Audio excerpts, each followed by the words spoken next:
It's pretty chilly out here this morning. What was it, about 15, 16 degrees? There were some pretty cold afternoons at the Met. This is a little better. It's still not 10 below.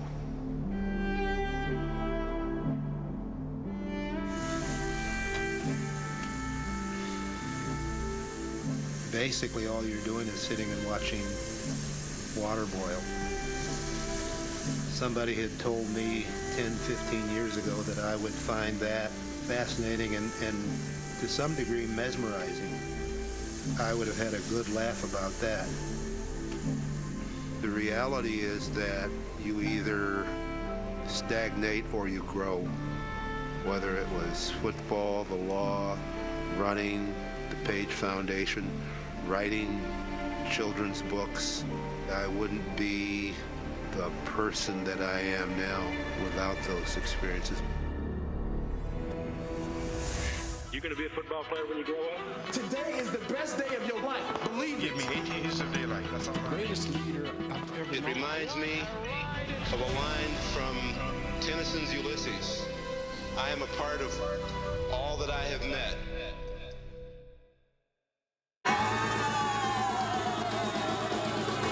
It was a one-eyed, one-horned, flying purple people eater. One-eyed, one-horned, flying purple people eater. A one-eyed, one-horned, flying purple people eater sure looks strange to me. One-eyed. Well, he came down to earth and he lit in a tree. I said, Mr. Purple People Eater, don't eat me.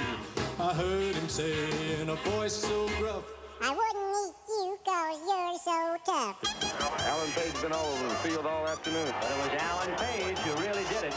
Double H. Number 88, Alan Page, was the first man to get to the ball carrier. Page, number 88, in my opinion, is one of the finest defensive tackles in football. For Alan Page, the past always finds its place. An MVP award in a tiny basement closet. A Hall of Fame bust in a corner of an unused bedroom. Alan never wanted the house to be a museum for his football career. That's not who he is. The whole thought of someone coming in here and going, oh my gosh, there's your trophy. And then, that just, I don't think Alan would be comfortable with that. They make for interesting conversations sometimes. But, that's in the past. It's just not in me to spend a lot of time reminiscing. When I look back on our grandchildren, when they were small, I get a lot of joy out of that.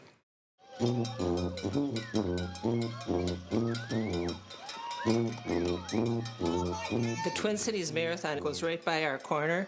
We decided one year that we were going to go out and make some noise to cheer the runners on. And Alan went downstairs and got his tuba. And it became a tradition so that the runners started looking forward to seeing Alan on the corner. Keep rocking, Alan. Every first Sunday in October, you can look for me at the corner of Knox and Douglas. As long as I can carry the tuba, maybe even when I can't carry it, we've got a chair for it. Set me in the chair and hopefully I can still have enough wind to whistle while I work. Page has always marched to his own tune. At the height of his football powers, he spent summers in law school. Near the end of his Hall of Fame career, Page was a defensive tackle in the fall and a practicing attorney come springtime. A decade after retiring from football, he ran for a seat on the Minnesota Supreme Court and became the first African American to win statewide election there. His rulings and their consequences have affected every American. The end of a nearly century-long struggle to reform America's healthcare system.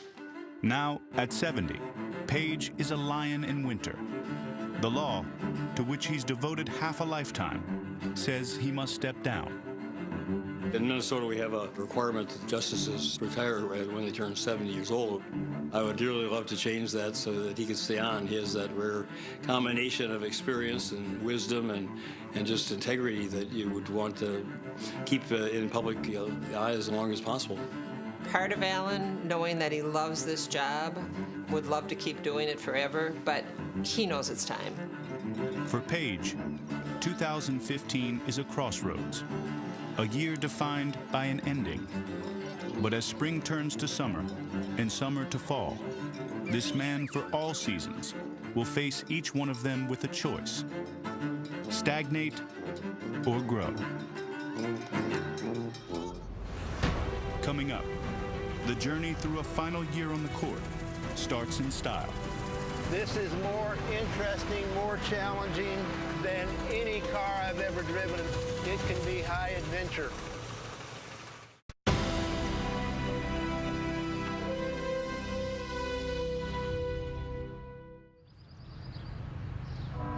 There is something fundamentally wrong when our judicial system, the one branch of our government designed to protect individual rights, consistently denies equal justice to our communities of color. As Dr. Seuss said in the Lorax, unless someone like you cares a whole awful lot, nothing is going to get better. It is not. Thank you. And again, congratulations. I'm a Dr. Seuss fan. I do a lot of speaking with kids in classrooms and reading in classrooms.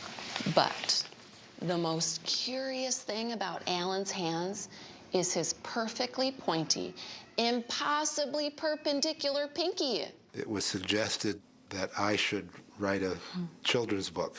And of course, I turned into we. Holding up his left hand, Alan asked, "You mean my perfectly pointy, impossibly perpendicular pinky? Do you see that? Can you do that with your pinkies?" Alan patiently explained how after years of dislocating his pinky, it eventually stopped working. Every time I go into a classroom, invariably one of the kids will say, "What happened to your pinky?" So that was a natural. He looks like the same Alan Page like in the book. Isn't that interesting? Do you think this is the same Alan Page? Yeah. I'm a second grade teacher.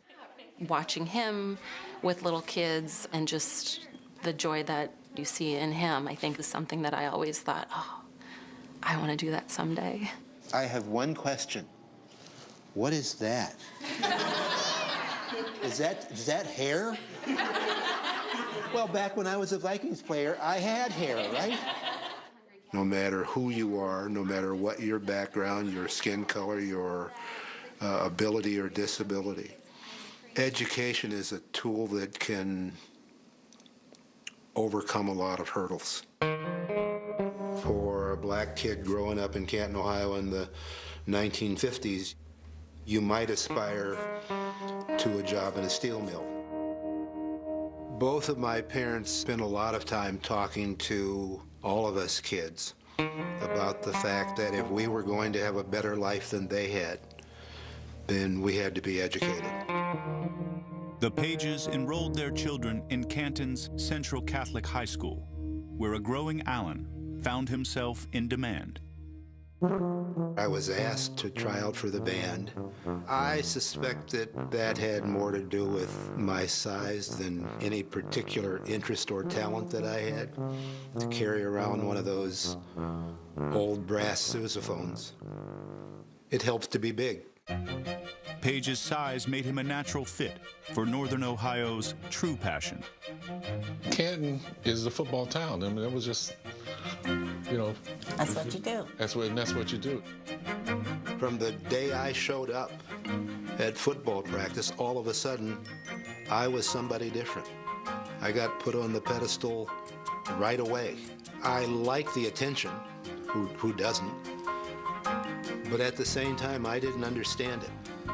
I struggled with trying to figure out, why is this so important to people?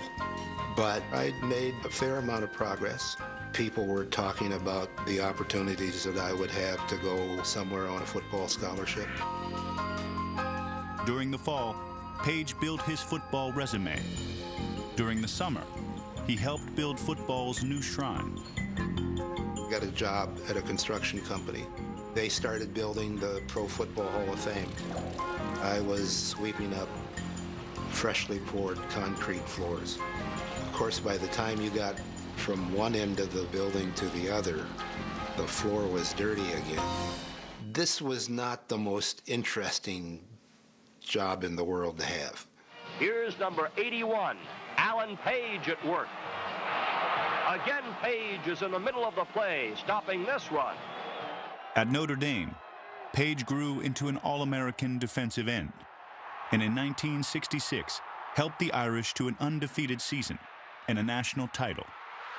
The following spring saw him taken in the first round of the NFL draft by the Vikings, a team with two established ends in Jim Marshall and Carl Eller. If I can help in any other way, it doesn't really make that much difference where I play as long as I have the opportunity to play. You play offense or defense or wherever it might be? Well, I don't know about offense. Ultimately, Minnesota moved the rookie to defensive tackle. But that wasn't why Page bristled during his first NFL training camp. We had various rituals that we would take rookies through. A beer chugging contest for the rookies, to see how much they could drink, and Alan would not participate. Jim Marshall, who was the captain at the time, said, "You're either going to drink the beer or it's not going to go well." And I said, "No, I'm not real good with taking orders that don't make a whole lot of sense to me." And I left thinking, I wonder how this is going to work out. And the next practice, I show up, and the reception was just fine. Jim accepted me. He, I suppose, came to the conclusion that Alan is crazy, and he will do what he will do. It was the beginning of a beautiful friendship and a defensive line that would dominate the NFL for years to come.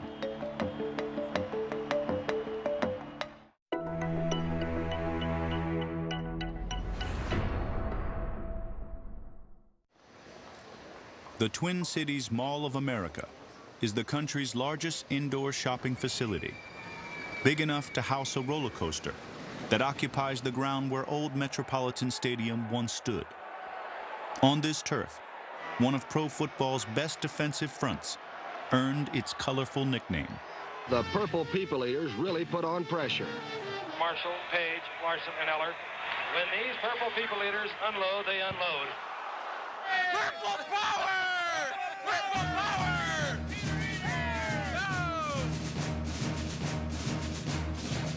By the early 70s, Alan Page had emerged as the most talented member of the front four. I grew up in Bloomington, Minnesota, where the Vikings played at Met Stadium. He was my first hero as a kid. It was just seeing his physical presence, seeing the number 88 I loved on those purple jerseys, and he just looked kind of like a scary figure, I think, to most people. But to me, he looked like a superhero.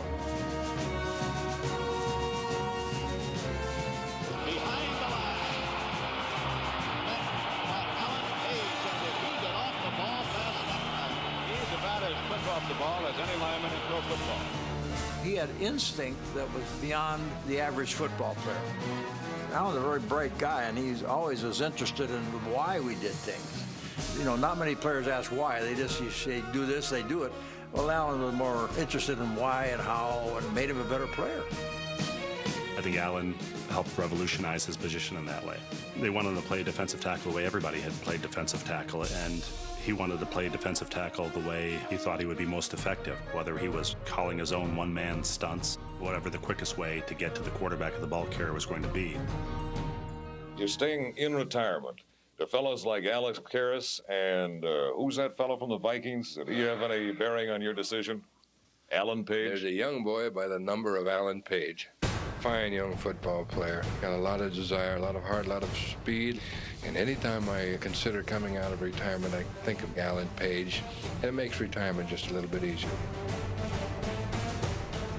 In 1971, Page finished ahead of future Hall of Famers Bob Griese and Roger Staubach to claim an award no NFL defensive player had ever achieved. The 71 season for Allen, it was very unlikely for him to be the most valuable player, but so many good things were happening to him. I mean, he just dominated football. Had recovered a fumble and was running, and without looking, he flipped the ball behind. Jim Marshall picked it up, went in for a touchdown. That's one of the all-time great plays. And when you use something like that, you're MVP. My dad, Jim Klobuchar, was a longtime sports writer and then columnist for the Minneapolis paper. He would bring me to the games, and I would get to sit out in that old Met Stadium and watch the Vikings play. One of the games was when the coaches referred to it as the game when Page single-handedly beat the Lions. It was like a crazy game. Was called for being offsides, so I think he might have gotten a personal foul, actually, just by arguing with the ref or something. Page's overexuberance gave Detroit a first down in Minnesota territory, which didn't please Alan Page or the rest of the charged-up Viking defense. On the very next play, Page got his revenge, and number 88 made certain the official who had called the penalty realized it. It was an astounding series of downs. He had like 2 sacks, also stopped the running back for a loss. If ever a day belonged to an individual in a team sport, this day belonged to Alan Page. It was like he got mad for being flagged for not being offsides, for just being so damn fast. My overdeveloped sense of injustice, something that would happen that I thought was unfair. We have a marker down. A marker is down, and number 88, Alan Page, is arguing vehemently. The cause was people hanging on to him because they couldn't block him. That was the thing that aggravated him more than anything, is whoever was assigned to block him holding, and the referees just kind of overlooked it. In spite of the officials who refused to call holding, Jim's jersey was kind of ripped. As you can see, mine has been ripped. They ripped 2 or 3 jerseys off of me, 2 or 3 off of Jim. Allen's passion for justice was a quest he had pursued since early childhood. I had enough money to buy a little toy car, and on my way home, I went into a couple of different stores. Of course, I'm the kid. I throw away the bag. I don't keep a receipt, and I'm in the store playing with it and ready to leave, and I get accused of stealing it. And I don't remember much of the details beyond that, other than how traumatic that was. That played into this overdeveloped sense of making sure that everybody gets treated fairly. Today, the Page residence houses one of the largest private collections of Jim Crow-era artifacts. Constant reminders of the ongoing struggle for civil rights. Page felt just as committed towards improving the rights of pro football players in the 70s by fighting for greater freedoms and against needless restrictions. Some of the rules that were in place were seemingly just because we can. Go! All right, next. To go to training camp, 8 weeks away from home, lights out at 11. Why? I can figure out when I need to go to bed. That didn't make sense to me. Is all this necessary?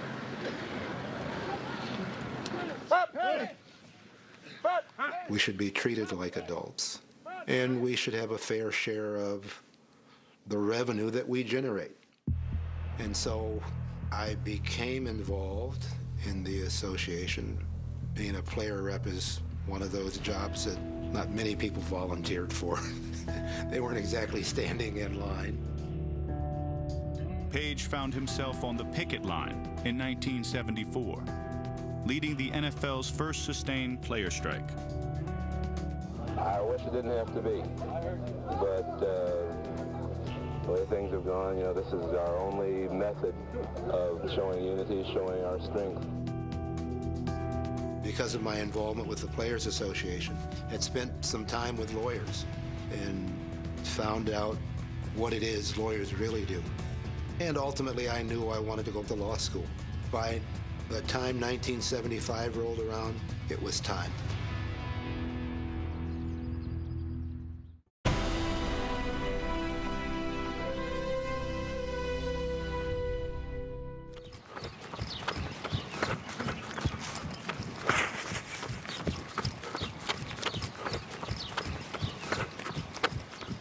Yeah, do your crawl, hon.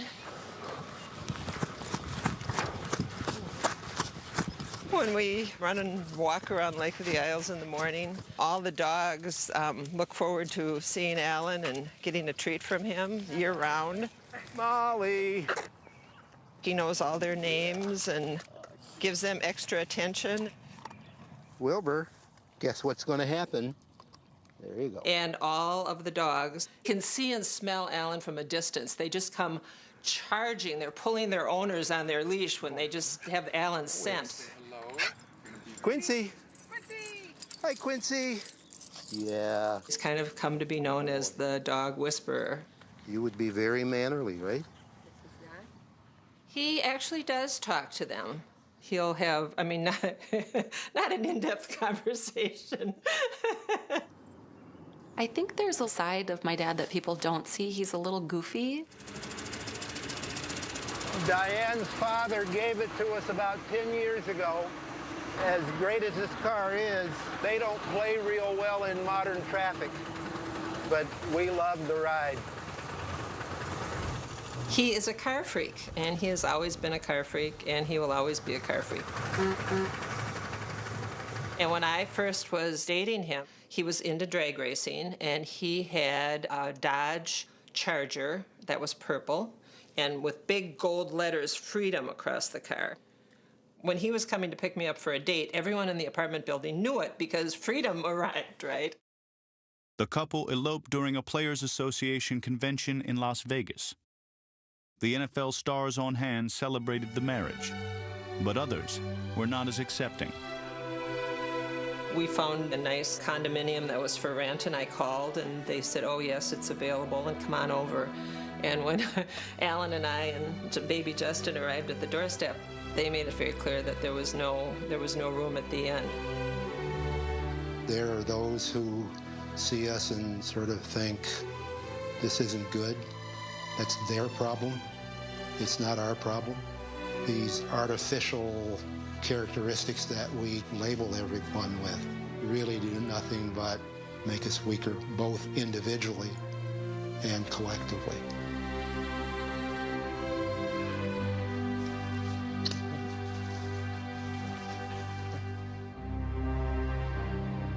At home, the Page family grew steadily. But so did the number of crushing postseason defeats endured by the Vikings. We did lose 4 Super Bowls. That's painful. I was never, ever a good loser. That being said, in the end, when the game is over, it's over. Come Monday morning, I'm going to be, on my way back to Minnesota to law school. And Tuesday morning when I'm in class, I'm just going to be like everybody else sitting there in class. The pro forma moping after the game, I think he thought was kind of silly. He rejected a lot of the trappings of stardom that came with his being a great football player. A friend of mine in grade school, his father managed the Holiday Inn at the airport where the Vikings stayed before home games. My friend's dad said, you can get anybody's autograph you want, but don't ask Alan Page. He doesn't sign autographs. And I was completely crushed. He would be happy to sit and talk to somebody for a few minutes and have a human exchange, but he didn't understand why getting somebody's signature on a piece of paper meant anything. Some felt defensive tackle Alan Page was more interested in studying law than creating new ways to dismantle sweeps. Number 88 would overrule such testimony. Page's increased focus on his law studies further cast him adrift from the football player stereotype. He wanted to graduate from law school. Well, it's pretty hard to do that in football. And Alan was always in good shape. And so I said, Alan, you don't have to come to training camp. go to school, get your law degree. That's more important than football it'll ever be to you. And so he did. Allen earned his sheepskin around the same time he acquired a new hobby, long-distance running. Runs every day, no matter how cold or how hot. I call him Old Faithful. I mean, it's cold. Like Minnesota winters can get negative 20. And he's got all the gear and he heads out. His whole beard would just be an icicle.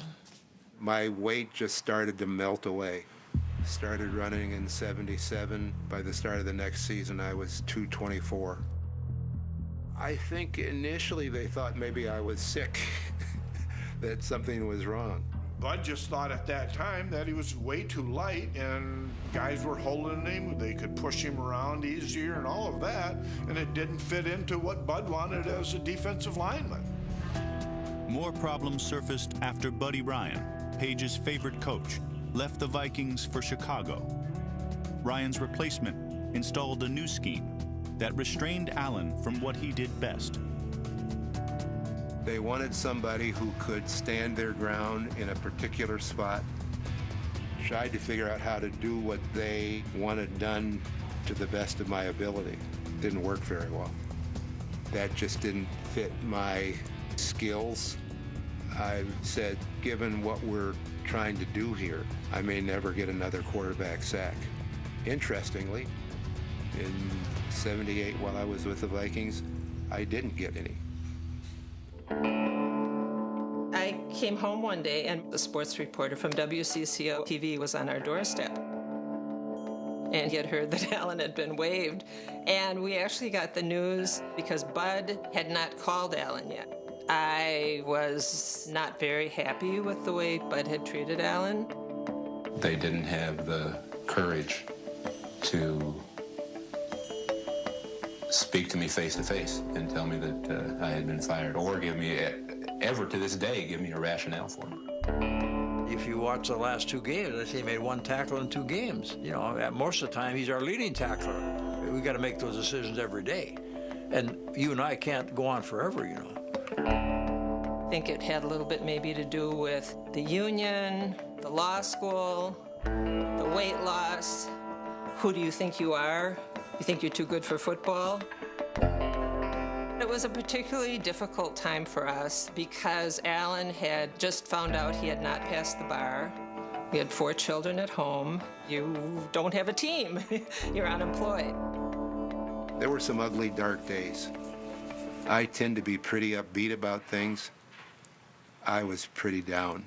Allen, assuming the worst happens and no one claims you and you become a free agent, would you actively seek employment with another NFL team?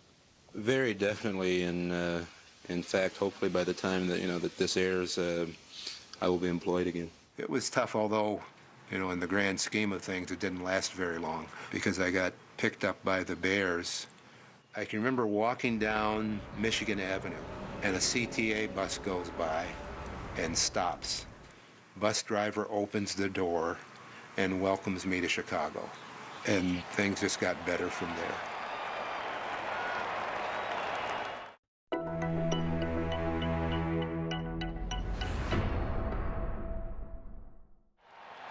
In 1978, Allen Page came to Chicago, given a new task by his old coach, Buddy Ryan. I think Buddy trusted Allen. In a lot of ways, I think he molded Buddy's defense. He was a mentor and a role model to those younger players. In 3.5 years with the Bears, Page led the team in sacks and led the fight to help Buddy Ryan keep his job, following a second straight losing season in 1981. Buddy Ryan, as the defensive coordinator there, what that team accomplished was really pretty incredible. And so we talked about, as a team, as a defensive team, writing a letter to George Halas, and I took the liberty of drafting it and showing it to everybody. We had all the defensive players sign it, that we thought that if we lost our defensive coordinator, we were a good defense, but we thought we could be a great defense. Allen Page is a special guy, and he knew what he had there. And that was when he was about done playing. So for him to do that, take that upon himself, that's really something. George Halas actually came to one of our practices, and he said, I got your letter, and your coaches will be back next year. When Alan Page penned that letter to Mr. Halas, that spawned the best defense that ever played. I'll tell you what, this defense has been incredible. Total decimation to the AFC champion New England Patriots. Page capped his 15th and final NFL season with one of the greatest curtain calls in sports history. It's been a great career. I've enjoyed every moment. And when I stop and think, it reminds me of a line from Tennyson's Ulysses. I am a part of all that I have met. Thank you. Trump, how many defensive linemen are known to quote Tennyson? I believe he's the only one probably ever. They did have to win to get into the playoffs. We didn't have anything theoretically to play for. Just because it was the last game, there wasn't any reason to change my perspective. And so we went out and sent Denver home for the winter.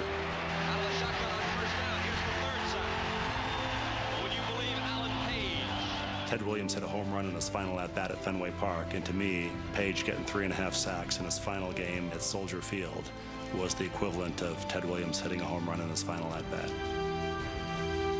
After the long goodbyes and all that, walk out, meet Diane, and we walk to our car, and the players had lined up and sang Auld Lang Syne, and it brought me to tears. It brings me to tears now.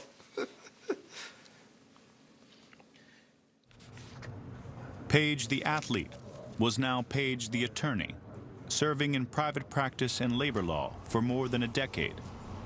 But his ultimate goal was to become a judge. Alan got his chance in 1992, hitting the campaign trail to run for a seat on Minnesota's Supreme Court. The politics were not always pretty. Campaign tactics by the other side, I remember vividly.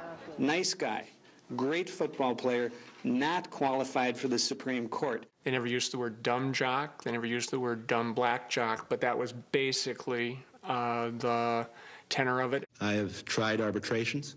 I've tried administrative hearings. And I remember watching an interview. He was asked basically, what are your qualifications to be on the Supreme Court? And he said, I'm honest, I work really hard, I take the job seriously, and I will be fair to people. What more do you want?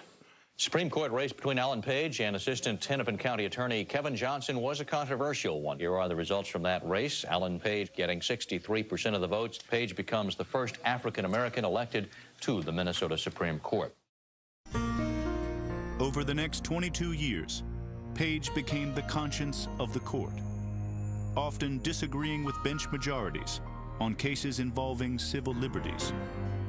Our decisions were better because of Justice Page, whether he joined the majority or the dissent, because when you dissent, you force a majority to deal with perceived weaknesses in their opinion. What's unclear about what we said in Jackson? Great question. Alan Page is the keeper of the flame when it comes to the Supreme Court of the state of Minnesota. When he wrote an opinion, he told a story. He did like to quote Dr. Seuss. So if you Google Dr. Seuss and Minnesota Supreme Court opinions, there will be multiple references that you could see. Congratulations, Judge. Thank you. Justice. Page was reelected to the court 3 times, with record turnouts. Nobody gets more votes from the citizens of Minnesota for any position than Alan Page. I think he set a record with the greatest number of votes ever received by any candidate for any office. But it was another election in 2008 where Page may have had his greatest impact. The race between Al Franken and Norm Coleman was the longest Senate seat runoff in American history. It would be decided by Minnesota's court, with Alan Page presiding as acting Chief Justice. I just had confidence, and Alan's a big part of that. They didn't care how long it took. They wanted to get it right. There's a Minnesota Nice, but there's also Minnesota Fair, and I felt like we were in good hands. Alan really led our court and the state of Minnesota through some pretty rough waters. We were committed to reaching a unanimous decision, and with his leadership, we got there. And a vote for the U.S. Senate that took nearly 8 months to conclude. The Minnesota Supreme Court today unanimously ruled that Al Franken, the former comedian, is the winner of the last open seat in the Senate. With the addition of Franken, Senate Democrats have a supermajority of 60, the biggest they've had in more than a generation. That means when Democrats are united, Republicans will be powerless to stop them. The yeas are 60, the nays are 39. H.R. 3590 as amended, the Patient Protection and Affordable Care Act is passed. One of the humbling pieces about serving on this court is the notion that what you say will be looked at by somebody hundreds of years from now, and not just in a casual way. Cases that I've already been involved with will live on. That's a little scary, actually. As the summer of 2015 ended, so too did Page's time on the court. The mandatory retirement age of 70 meant that it was time to pack up and step down. It's probably a good thing for my growth and development to have to move on. There's nothing that I've experienced that is like this work. Am I going to miss it? Dearly. But I think the time has come. It's time to go.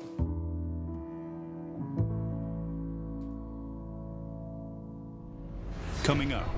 That was back in the days when it was 2 days every day, right? 2 days, no water anywhere in sight.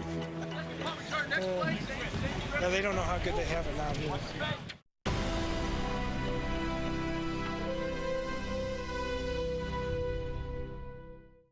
The Gjallarhorn will be sounded moments before kickoff by Minnesota Vikings Ring of Honor member, Hall of Famer, Purple People Eater, and recently retired Justice of the Minnesota Supreme Court, Alan Page.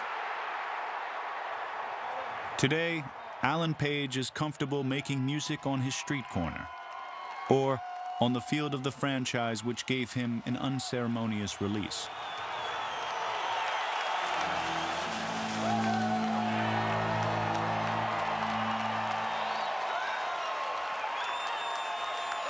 It was a long road to reconciliation, and it began in Page's hometown. Well, the Pro Football Hall of Fame has 4 new members this morning. Fred Biletnikoff, Mike Ditka, Jack Ham, and Alan Page were elected to the Hall on Tuesday. I was 6 years away from football. Being recognized for my past accomplishments simply wasn't enough. Diane and I sat down and talked about how we could make this meaningful for me. Well, Alan, what's important to you? And he said, well, education is important to me because that's what my parents stressed. Page became the first and only person to have built and been inducted into the Pro Football Hall of Fame. And while the likes of Joe Paterno and Al Davis introduced his fellow inductees, Page broke new ground. For the first time, an African-American woman was a presenter in Canton. Page picked Willering Beasley, a high school principal from his adopted home, Minneapolis. Alan warns, don't major in football. He was courageous to ask me to do it since I was non-traditional. His focus was on education, and that's what he wanted to stress, the importance of helping students to move forward, and that's exactly the same goal that I had. We are at a point in our history where black teenagers constitute the most unemployed and undervalued people in our society. I can still hear the people with the Steelers construction hats with the beer cans on top and the tube from the beer can to the mouth saying, "Lighten up, Page." Alan Page, who's always been civic-minded, plans to use the publicity surrounding his Hall of Fame induction to further the funding of minority education. Page announced the formation of the Alan Page Education Foundation today at the Metrodome. The foundation, which plans to give small college scholarships to minority students, will get a big boost from the Vikings. Does it appear that Allen and the Vikes are patching up some of those ill feelings? I hope so. I hope so too. Thanks, RJ. We're 27 years into it. We have over 6,000 Page scholars and hundreds of thousands of little kids who have been mentored by our scholars. Congratulations. Good to see you. You too. Hey, sweetie. Sometimes you have foundations where they just have one event and the kids are trotted out and they get their scholarships, and that's not how this feels. I think he feels that these are his kids. Congratulations. Like the bow tie. Wowzer, wowzer. Wowzers is right. For minority students, the Page Education Foundation is a path to a better future. For Page, it helped heal wounds of the past. We began the Page Education Foundation, and the Vikings were very supportive of that. They did a pass the hat at the game where I got my ring. Through their efforts, we started off the foundation with $100,000 in the bank. You have to move on. You can't spend your life being angry. When Page was 22, Vikings training camp meant lights out at 11. Now, at 70, it's the happiest place on earth when he's there. My grandchildren get a chance to experience in some kind of way a little bit of what my life was back then. Do you see 5? I don't see 5. Where is number 5? Over there? Number 5 is an important player. Why? Because number 5 is the quarterback. Do you know what the quarterback does? People call the quarterback the leader of the team. Some people do. Some people do. They have a lot Not of all people. What's your name? Otis. Otis? And what's your name? Theo. Theo? Oh, I'm a Theo also. If you are willing to seek excellence, you can not only get to the Super Bowl, you're a group of young people that have the ability to win it. Say John 3. 1, 2, 3. Vikings! All right. Good job. Soon, there will be cars to drive and books to write.